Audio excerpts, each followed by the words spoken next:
بسم اللہ الرحمن الرحیم۔ شروع اللہ کا نام لے کر جو بڑا مہربان نہایت رحم والا ہے۔ الف لام را، یہ اللہ کی کتاب اور قرآن روشن کی آیتیں ہیں۔ کسی وقت کافر لوگ آرزو کریں گے کہ اے کاش وہ مسلمان ہوتے۔ اے نبی، ان کو ان کے حال پر رہنے دو کہ کھا پی لیں اور فائدے اٹھا لیں، اور لمبی لمبی آرزویں ان کو دنیا میں مشغول کیے رکھیں۔ آخر کار ان کو اس کا انجام معلوم ہو جائے گا۔ اور ہم نے کوئی بستی ہلاک نہیں کی مگر اس کا وقت مقرر لکھا ہوا تھا۔ کوئی امت اپنی مدت مقررہ سے نہ آگے نکل سکتی ہے اور نہ پیچھے رہ سکتی ہے۔ اور کفار کہتے ہیں کہ اے شخص جس پر نصیحت کی کتاب نازل ہوئی ہے، تو دیوانہ ہے۔ اگر تو سچا ہے تو ہمارے پاس فرشتوں کو کیوں نہیں لے آتا؟ کہہ دو ہم فرشتوں کو نازل نہیں کیا کرتے مگر حق کے ساتھ، اور اس وقت ان کو مہلت نہیں ملے گی۔ بے شک یہ کتاب نصیحت ہم ہی نے اتاری ہے، اور یقیناً ہم اس کے نگہبان ہیں۔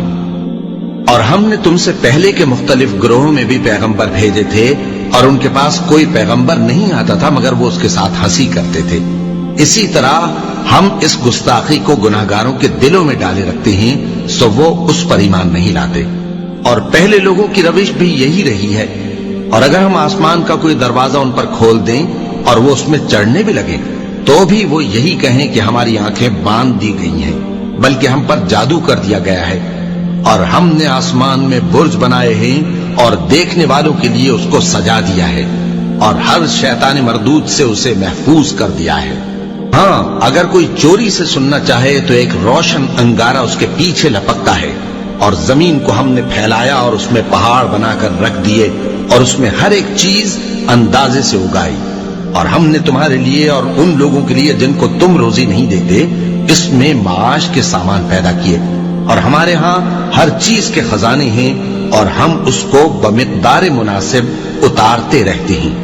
اور ہم ہوائیں چلاتے ہیں جو پانی سے بھری ہوئی ہوتی ہیں، سو ہم آسمان سے مے برساتے ہیں، پھر ہم تم کو اس کا پانی پلاتے ہیں، اور تم تو اس کا خزانہ نہیں رکھتے۔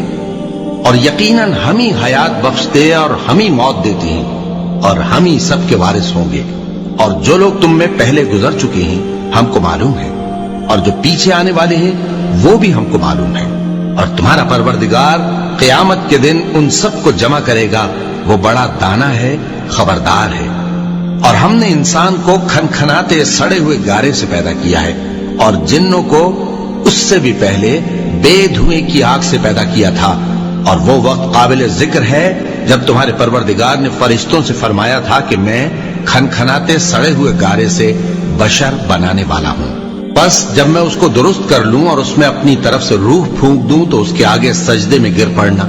چنانچہ فرشتے تو سب کے سب سجدے میں گر پڑے مگر شیطان کہ اس نے سجدہ کرنے والوں کے ساتھ ہونے سے انکار کیا۔ فرمایا اے ابلیس، تجھے کیا ہوا کہ تو سجدہ کرنے والوں میں شامل نہ ہوا؟ اس نے کہا میں ایسا نہیں ہوں کہ انسان کو جس کو تو نے کھنکھناتے سڑے ہوئے گارے سے بنایا ہے سجدہ کروں۔ فرمایا یہاں سے نکل جا کہ اب تو مردود ہے، اور تجھ پر قیامت کے دن تک لعنت برسے گی۔ اس نے کہا کہ پروردگار مجھے اس دن تک مہلت دے جب لوگ مرنے کے بعد زندہ کیے جائیں گے۔ فرمایا اچھا، سو تجھے مہلت دی جاتی ہے وقت مقرر یعنی قیامت کے دن تک۔ اس نے کہا کہ پروردگار جیسا تو نے مجھے بھٹکا دیا ہے میں بھی زمین میں لوگوں کے لیے گناہوں کو آراستہ کر کے دکھاؤں گا اور سب کو بہکاؤں گا۔ ہاں، ان میں جو تیرے خاص بندے ہیں ان پر میرا قابو چلنا مشکل ہے۔ فرمایا کہ مجھ تک پہنچنے کا یہی سیدھا رستہ ہے، جو میرے خاص بندے ہیں ان پر تجھے کچھ قدرت نہیں کہ ان کو گناہ میں ڈال سکے۔ ہاں، بد راہوں میں سے جو تیرے پیچھے چل پڑے، اور ان سب کے وعدے کی جگہ جہنم ہے۔ اس کے 7 دروازے ہیں، ہر ایک دروازے کے لیے ان میں سے الگ الگ حصہ ہے۔ جو متقی ہیں وہ باغوں اور چشموں میں ہوں گے۔ ان سے کہا جائے گا کہ ان میں سلامتی اور امن و اطمینان سے داخل ہو جاؤ، اور ان کے دلوں میں جو کدورت ہوگی ہم اسے نکال دیں گے، گویا بھائی بھائی مسندوں پر ایک دوسرے کے سامنے بیٹھے ہوں۔ نہ ان کو وہاں کوئی تکلیف پہنچے گی اور نہ وہ وہاں سے نکالے جائیں گے۔ اے پیغمبر میرے بندوں کو بتا دو کہ میں بڑا بخشنے والا ہوں، بڑا مہربان ہوں، اور یہ کہ میرا عذاب بھی درد دینے والا عذاب ہے۔ اور ان کو ابراہیم کے مہمانوں کا احوال سنا دو۔ جب وہ ابراہیم کے پاس آئے تو سلام کہا۔ انہوں نے کہا کہ ہمیں تو تم سے ڈر لگتا ہے۔ مہمانوں نے کہا کہ ڈریے نہیں، ہم آپ کو ایک دانشمند لڑکے کی خوشخبری دیتے ہیں۔ وہ بولے کہ جب مجھے بڑھاپے نے آ پکڑا تو تم خوشخبری دینے لگے، اب کاہے کی خوشخبری دیتے ہو؟ انہوں نے کہا کہ ہم آپ کو سچی خوشخبری دیتے ہیں، سو آپ مایوس نہ ہوں۔ ابراہیم نے کہا کہ اللہ کی رحمت سے مایوس ہونا تو گمراہوں کا کام ہے۔ پھر کہنے لگے کہ فرشتوں، تمہارا اصل کام کیا ہے؟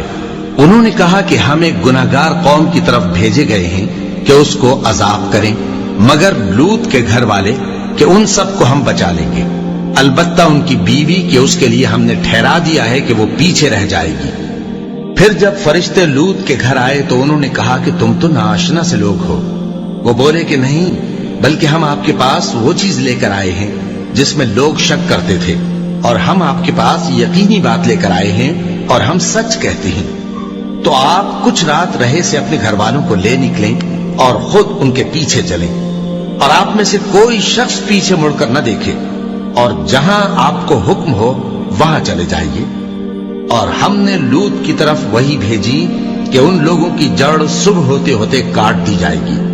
اور اہل شہر لوط کے پاس خوش خوش دوڑے آئے۔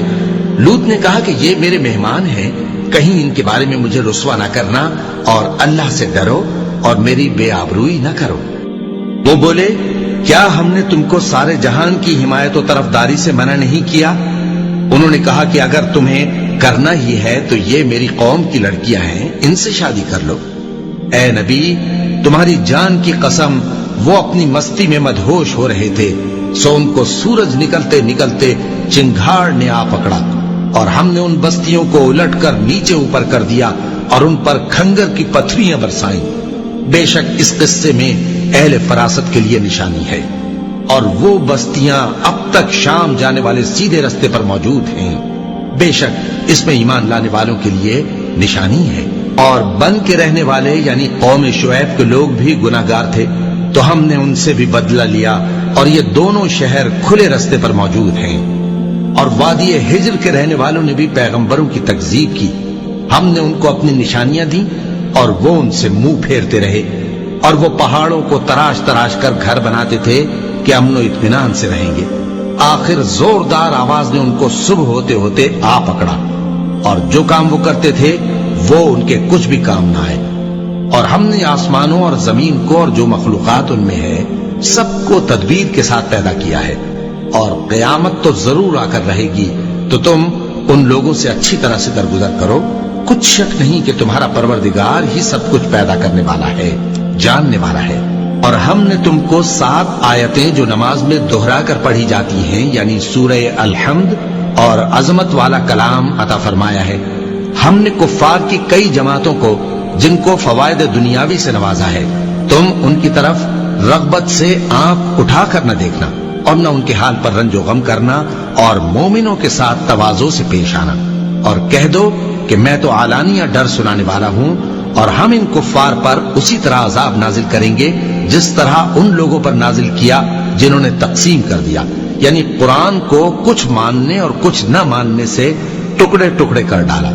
سو تمہارے پروردگار کی قسم، ہم ان سے ضرور پرسش کریں گے ان کاموں کی جو وہ کرتے رہے۔ پس جو حکم تم کو اللہ کی طرف سے ملا ہے وہ لوگوں کو بے دھڑک سنا دو، اور مشرکوں کا ذرا خیال نہ کرو۔ ہم تمہیں ان لوگوں کے شر سے بچانے کے لیے کافی ہیں جو تم سے ہنسی کرتے ہیں، جو اللہ کے ساتھ کوئی اور معبود قرار دیتے ہیں، سو ان قریب ان کو ان باتوں کا انجام معلوم ہو جائے گا۔ اور ہم جانتے ہیں کہ ان کی باتوں سے تمہارا دل تنگ ہوتا ہے، تو تم اپنے پروردگار کی تسبیح کہتے اور اس کی خوبیاں بیان کرتے رہو، اور سجدہ کرنے والوں میں سے ہو جاؤ، اور اپنے پروردگار کی عبادت کیے جاؤ یہاں تک کہ تمہاری موت کا وقت آ جائے۔ صدق اللہ العظیم۔